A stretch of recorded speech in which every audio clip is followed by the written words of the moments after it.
India celebrates Har Ghar Tiranga. We wait with bated breath for our tricolour to be on the moon. The Chandrayaan 3 mission is progressively approaching the moon with the lunar orbital maneuver taking place as we speak.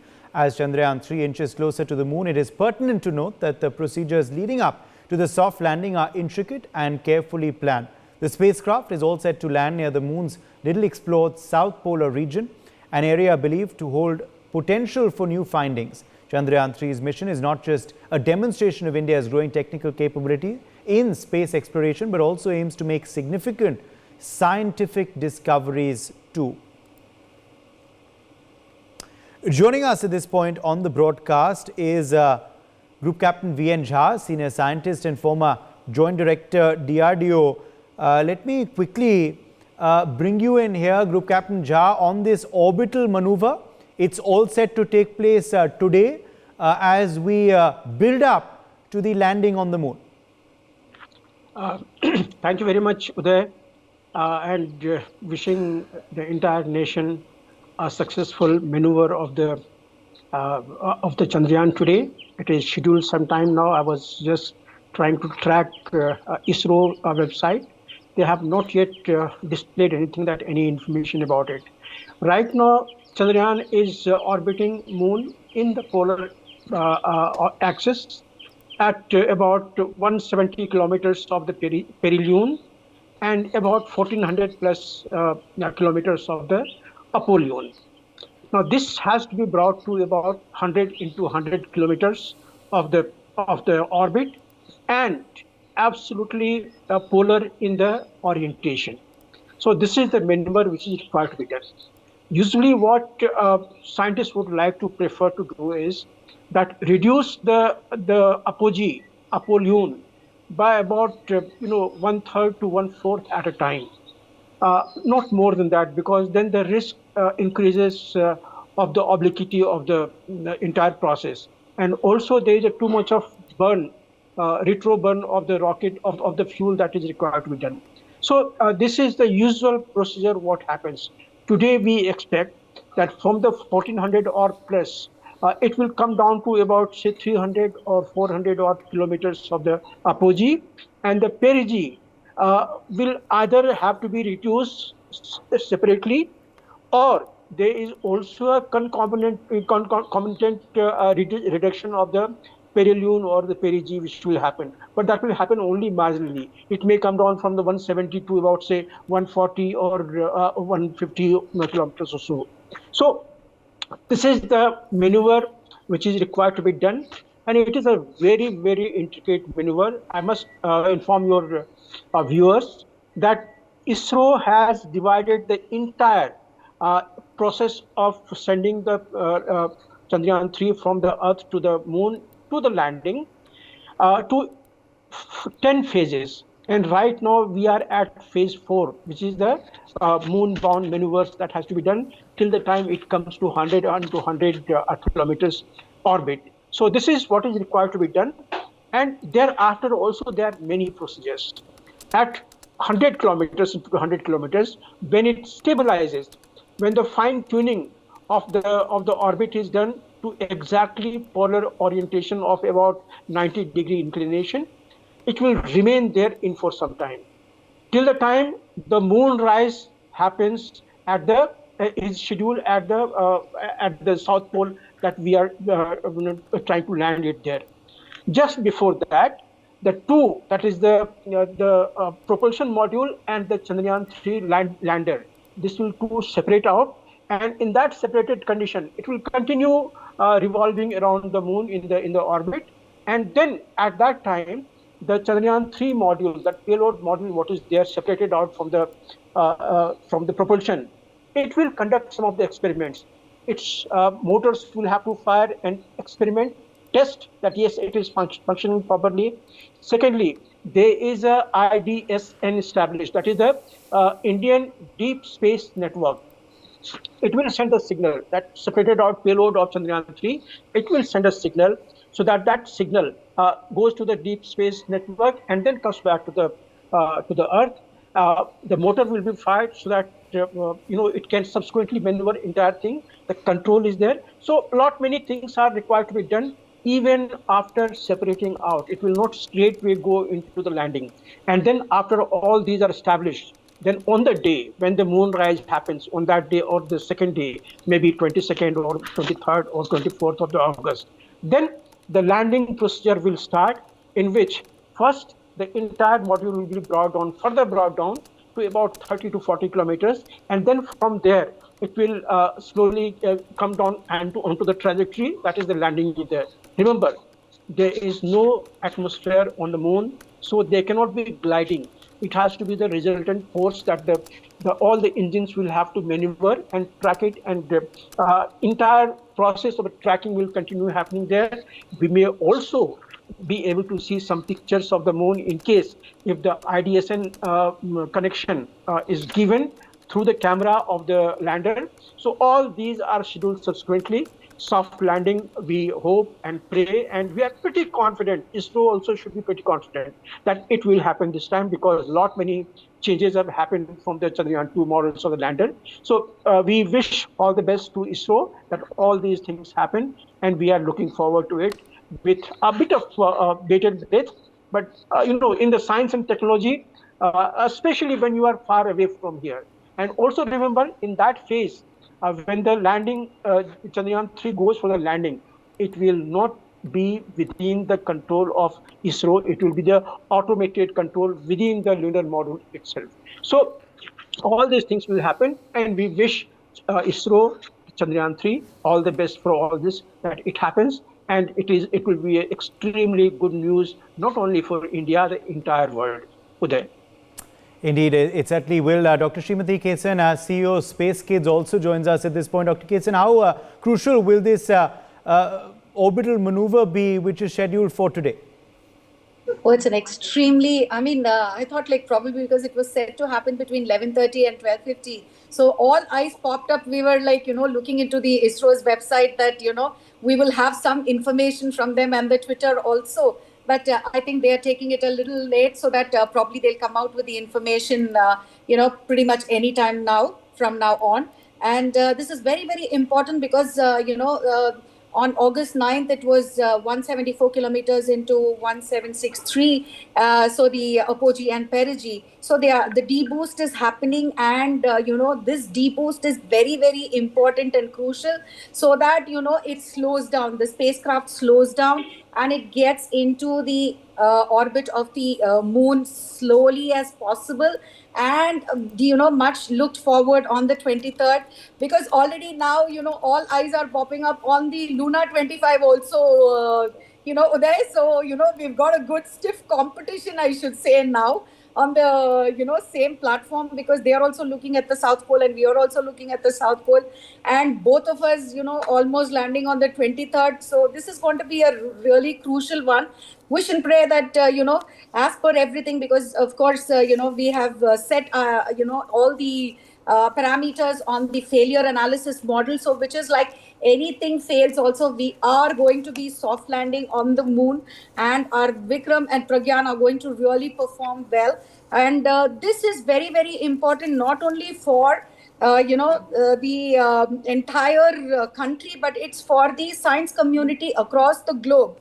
Even the NASA and everybody are looking at India for this, because this is going to be first ever time, and we are looking at water crystals there on the moon, and more of the minerals and everything. So this landing is very, very important, and this deboost is so important that the spacecraft doesn't move away from the landing positions. So the exact maneuver is happening now. It's a critical one, and we really wish and pray everything goes per schedule. Okay, that's an interesting point though you raised, Dr. Kesan. Let me take that to Group Captain Jha on what makes the two missions similar or different, Chandrayaan-3 and Lunar 25. Well, both the experimental model is similar, almost the same. What purpose the Lunar 25 of Russia has got, it is almost a copy of what Chandrayaan-3 has got. But besides, Lunar 25 has taken off from Russia just a few days back, and it is not going through the slingshots of the Earth orbit because it has got an engine, it has got a motor, which has got much more fuel than Chandrayaan 3 had. So immediately after the one orbit of the Earth, it has oriented, it has headed towards the moon. Even the motors had continued there, and on that trajectory, the original motor of Luna 25 has taken it to quite some distance, and with the speed that it needed to be, and then it has separated out. Thereafter, their payload are heading now. It is heading towards the moon. It will get inserted into. It will also have to go through the deorbiting process that we are right now talking of. God knows at what speed it enters to the lunar gravity. That lunar insertion has to be there. But then I believe they have got plenty of fuel on board of their Luna 25. It may burn for minutes and minutes together. Our Chandrayaan 3 had to burn for about 30 minutes and about, I think, some seconds, 30 seconds, for getting inserted into the lunar gravity. Luna 25 may have to burn for longer, but they have got that fuel. So their process also will start, slowing down, so that they also achieve an orbit which is convenient to their type of landing. They also must have developed algorithm at what trajectory they intend to land. They are also landing at about South Pole at about same 70 degrees south. We are landing at 32 or 34 degree east. They are landing further ahead, about 40 plus degree east.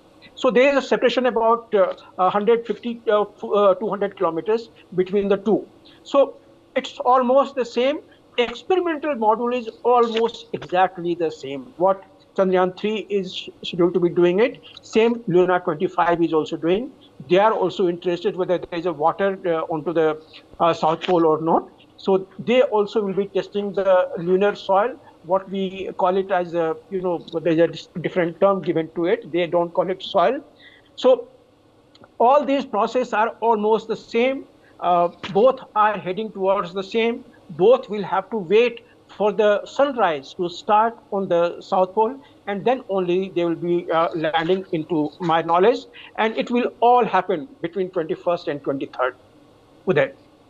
I think, Uday, what Luna 25, may I tell, extend whatever Captain Jha has mentioned. See, they have multiple experiments there. Our focus is mainly on the soft landing and of course the chased, and we have couple of experiments. But the predominant concept or idea of Chandrayaan 3 is to soft land, and Pragyan to come out and take pictures and have couple of 3 experiments. But Luna 25 is going to be there for a longer time. They have thought about 2 years or so they're going to be there.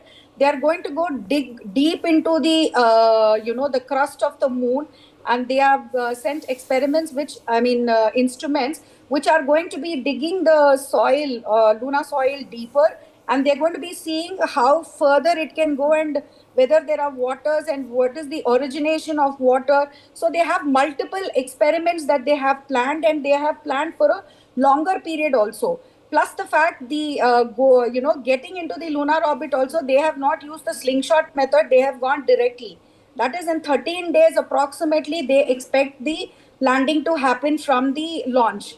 Whereas we are taking rather, more than 43 days to go and land.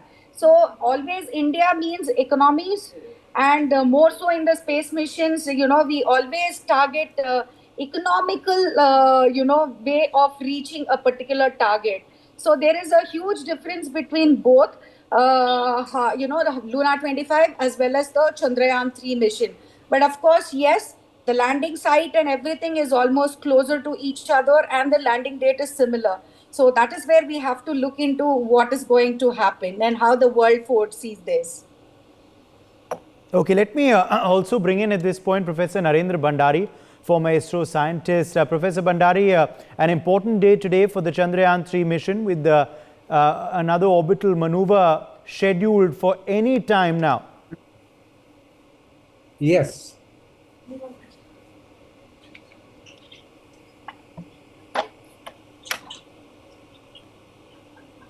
Professor Bhandari, can you hear me? Yes, yes. So how significant will this orbital maneuver be? No, we are hoping that it will go on well. We have done this before. So I think we are very sure that everything is working on fine. The crucial phase will come on 17 when the propeller will be separated and the lunar lander will become independent of the orbiter. So we have a crucial maneuver on 23rd. So let us see how it goes. But I think we have a very strong lander and a good rover, so everything should work on well. Yes, also Professor Bhandari, as we build up to that, moment of the landing on the moon, as far as this mission is concerned, all the boxes have been ticked off so far. But what will be crucial, in your opinion, in the next few days ahead of 17th, as you said, which is important? I'm hoping that 17th will go on well. The crucial phase is the landing. And we are landing on, nearly 70 degrees south. So that we have to see how it goes. But the second important thing is the working of all the instruments. We have some instruments on the lander and some on the rover, and we are looking for chemical and mineral analysis. So ultimate success of the mission depends on the scientific output. It is a technical cum scientific mission. That has been the policy of ISRO, that every mission has a technical component as well as a scientific component. So if technically everything goes on well, I'm sure that we'll have some good data. And this is very crucial because we are looking for water ice there. And water, as you know, is very important because it has hydrogen, which can be used as fuel, as well as oxygen, which can be used for supporting human presence. So this is a very important aspect of our scientific objective of the mission. And let us hope it works out well. Yes. Now, we were having a conversation earlier with some of our guests on Lunar 25 as well. What makes our different from Lunar 25, and what are the similarities between the two? See, Russians also want to, I just mentioned about the importance of water, why it is the most important molecule anywhere on the planet, because you can get energy as well as support for human habitation. So Russians have sent Luna 16, Luna 24, and now they want to send Luna 25. 16 and 20 were sample return missions. Now this one, the objective is again to study the situation near the South Pole. And it is very important. There are 3 or 4 things why everybody is rushing to moon. One of the thing is that they are thinking that moon can be used as a gateway for other planetary exploration. If you have small instruments, you can send independently on a rocket. But if you want to assemble big ones, then the moon offers a good possibility because lunar gravity is very small and we can launch from there. The other thing is that we cannot do much astronomy now from the Earth because of radiation pollution and this 5G and radars and all army equipment all over the world. There's a lot of radiation background. So the other side of the moon, which is hidden from Earth, offers a good opportunity of doing very good astronomy. And thirdly, we can use the moon for monitoring the Earth also. We are ruining our Earth's atmosphere and making big changes They can best be monitored if we set up a meteorological laboratory on Moon's front side so that we can monitor what is happening on Earth on a long-term basis. There is one more reason why to go to Moon is that there is only one element which we don't have on Earth, which is there on Moon, and that is helium-3. And helium-3, as you know, is used for fission, for fusion, I mean. So it is produced in the sun and implanted on the moon. So these are 3-4 reasons why everybody now wants to rush to the moon. But our objective is limited on this mission. We want to look for water, which we discovered on Chandrayaan-1. Yes. And I think we want to follow it up and set up a base there maybe in future. So these are various scientific reasons I mentioned why there is a rush to the moon now. Right. Also, Professor Bhandari, it certainly, even as we speak to you on the eve of Independence Day, and our nation is, of course, going to be celebrating it with much gusto, it's very important to remember our scientists, isn't it, who've made our nation very, very proud. Yes, I think Independence Day is an occasion to critically review our plans. And I must say that we initially, ISRO made very important, they took important steps by starting this space research and also taking this planetary exploration program. But I think more recently we have slowed down, and this is the third mission in 15 years. That is too slow to do any meaningful work. Actually, I think this is only an extension of the Chandrayaan-2 mission, and we should hasten up. That is my view on this planetary exploration. Okay. Also, just speaking now about Professor Bhandari, this particular mission, are you expecting a smooth landing, a soft landing? And also, though these safeguards have been put in place to ensure that a landing will happen, even if there are any eventualities, isn't it? Yes, I think so. We have taken extra precautions. We have strengthened the legs of our lander, and we have taken into account all the hurdles which may appear. It is an autonomous system. Yes. It will select its own site where there are no boulders, so that all the legs come down together on the surface, smooth surface of the moon. For more such videos, subscribe to the NewsX YouTube channel, hit the bell icon.